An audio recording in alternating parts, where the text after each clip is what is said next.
That's Drake Toll, Locked on Big 12, joining me on the show. Is this crazy Uncle Kyle, Drake, because he's kind of a lame duck head coach? I think this is going to be his last season at Utah, so he doesn't have to deal with the ramifications of these comments because he'll fade out of the public light. If not after this season, then after next season, you would think, having named his head coach in waiting. Yeah. He has said to 365, he has said to John Canzano that he feels like there's a major realignment move coming. What is he talking about? Kyle Whittingham says a lot of things. They're not always bad. He's a little on the poppy side, but also isn't the guy who's using social media every day. He's not Lane Kiffin. He's not trying to drum up a bunch of drama. So I usually try to give a little bit more to Kyle Whittingham. I also think he's more strategic than what you get out of Stillwater. Mike Gundy will go to the podium knowing he's going to make a headline, knowing that his I see it as when we got to Big 12 Media Days, Gundy saw Whittingham across the table. It's like, you know what? DUIs aren't that bad. It's like, oh, great, Mike. Yep. That was a decision. That was a decision. Be like, yeah, 4 or 5 beers. I do that all the time, probably thousands of times. Like, yep, Gundy, you've got the spotlight again. Whittingham, a lot of these conversations date back 10 years to, there was a Bleacher Report article that I stumbled upon today doing and I was studying how crazy is Crazy Uncle Kyle. And there was tension within the program 10 years ago where he was saying some stuff about Utah and they thought they're going to part ways. And then, he named a coach in waiting prior. Like Scally was named their guy around 2020 and then was not the guy anymore. Now he's their guy again. And then a couple of months ago, he comes out and says, I don't even know if we'll be playing BYU in a few years because of expansion. And then when they say, hey, you're playing Miami in 2027, what do you think? And he's like, I won't be here. Great. The dude is just really transparent about things, and he believes that the SEC and the Big Ten are going to create super conferences and maybe leave the NCAA and create their own playoff system. And look, we just got the AP poll, which is in essence the SEC and Big Ten power rankings. Let's just yes, it very much is. Pretty much what you get. There's no Tulane hanging around there. There's no App State. There's zero group of 4, 5, 6, however many of the conferences there are, schools that exist in there. 16 of the teams, I believe it is, come from the Big Ten of the SEC. That's a lot of the teams. And Whittingham's saying those two powerful conferences are becoming even more powerful and have such a gap between them, the Big 12 and the ACC, that they don't really have a reason to stick around. And the NCAA is flubbed. Like the recent lawsuit where the NCAA had just egg all over its face and is now costing those universities a lot of money because of it is something that the SEC and Greg Sankey don't want to put up with anymore. Tony Petitti doesn't want to put up with it anymore, and they might not have to. Kyle Whittingham, good foresight here. I don't disagree with him, though it's kind of wild to come from a Power 5 head coach.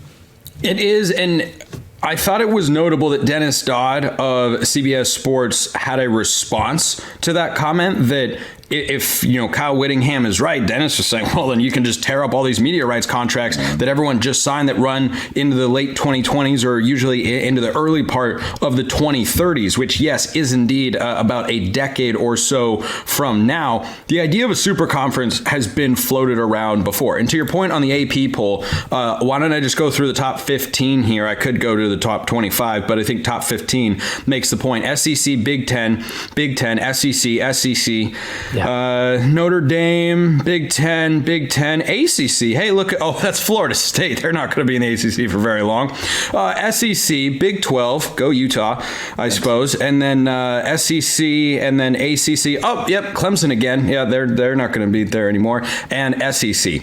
That's the top 15 teams. And this idea that they'd break away, look, I see how it can work. I think the drawbacks are far greater than the benefits such a proposal would bring to college football and bring to college football fans. I am not a fan of the G5 having an automatic bid to the playoff because I don't think anybody should have an automatic bid to the playoff. But what I worry about, barring the introduction of a relegation promotion system, which I would be in favor of if they went to this model, I think you are suddenly pulling away from certain teams, leaving brands behind, and we're going to pick the 40 to 60 most watched or most profitable football and universities that we like, and I think there are a lot of negatives with that. Yeah, this is the same reason we won't see relegation in college football is the same reason we won't actually see them break away from the NCAA. And that is because of the hoops you got to jump through, the red flags that come with that, the red tape that the NCAA puts up with all the time, the Title IX offices to try to work through revenue deals. And I just don't think the SEC is ready to be the governing body of 16 or 30 or 40 schools when it comes to not just football, but swimming and rowing and track and field. There's still so many sanctioned in sports where you go, hey, the NCAA's got a ton of offices and people that are in charge of these things that handle all of that for you. You sign the paperwork and you submit it to the NCAA, and that section of your sport is done. You, the head coach, have reported X, Y, and Z to the NCAA. Now you have to do that to the SEC office. It's not built for that. That's not built to be the governing body of all of college football, all of college softball, all of college basketball. There is too much. You would have to completely reset how you lead it. In relegation, you have to completely reset how you structure your conferences and what that looks like and how travel looks and scheduling looks. There's just too much that those conferences aren't going to want to deal with. So the idea of the Big Ten and the SEC creating their own playoff, I don't know if that's that for him. They've got a good amount of control under right where Charlie Baker is. His whole in his meetings in the last 6 months with those conference commissioners has really been, hey, you guys, in paying student athletes here, like, we're going to give you guys a lot of leeway and autonomy. I wouldn't be shocked if we moved to a different playoff format that really highlights those two conferences. But as far as them leaving the NCAA, Charlie Baker has given them a whole lot of power to try to keep them, and I think it's going to work. I hope it works, because I don't want to see a breakaway where you leave not just the group of 5 teams entirely behind, because if I'm being honest, that's less of my priority, but that you would leave Power 4 schools behind. That the Big Ten would say, hey, if we're building a super conference, we're gonna bring these 4 new kids on the block with us.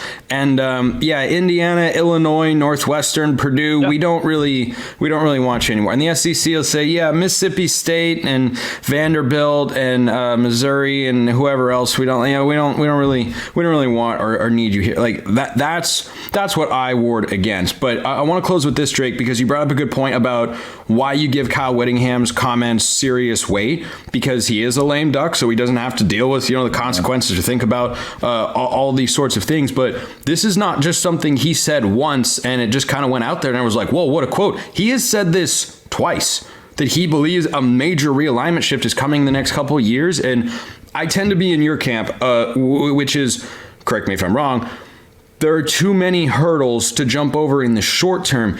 I do think if you want to go way into the future, the middle of the 2030s decade, approaching 2040, by then, if you told me, yeah, we have 2 super conferences, everyone's a part of it, and they're divided up into divisions, that I would believe. Yeah, for sure. And even past 2031, when we start to get more clarity on these TV deals, there's the possibility you see conference realignment almost merge into that without the actual, hey, we're trying to be a super conference. You just see the attrition build something like that. And that might be how we get there eventually. I will wrap by saying I think Kyle Whittingham is one of the great football coaches that exists right now, and is someone that we overlook very often in the national conversation because he's been at Utah so long, even past them being in a power conference. And then when they were, he was really good, and we still didn't talk about him very much. We should talk about him more. And guess what? He doesn't really care. And if he's the kind of guy that tomorrow you're like, hey, Kyle, guess what? Utah out of the Big 12. You're an independent now. He'll go, okay, I quit.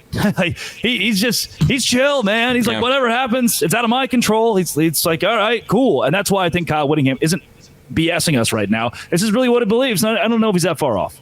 Drake Toll, Locked On Big 12. Great stuff today. Great energy as always. Perhaps the thing I like most about you, along with your cherry red tomato face. I don't know what you were doing earlier. You have a little. It's in this area. I'm blushing for the ladies around here. Yeah, let's roll with that.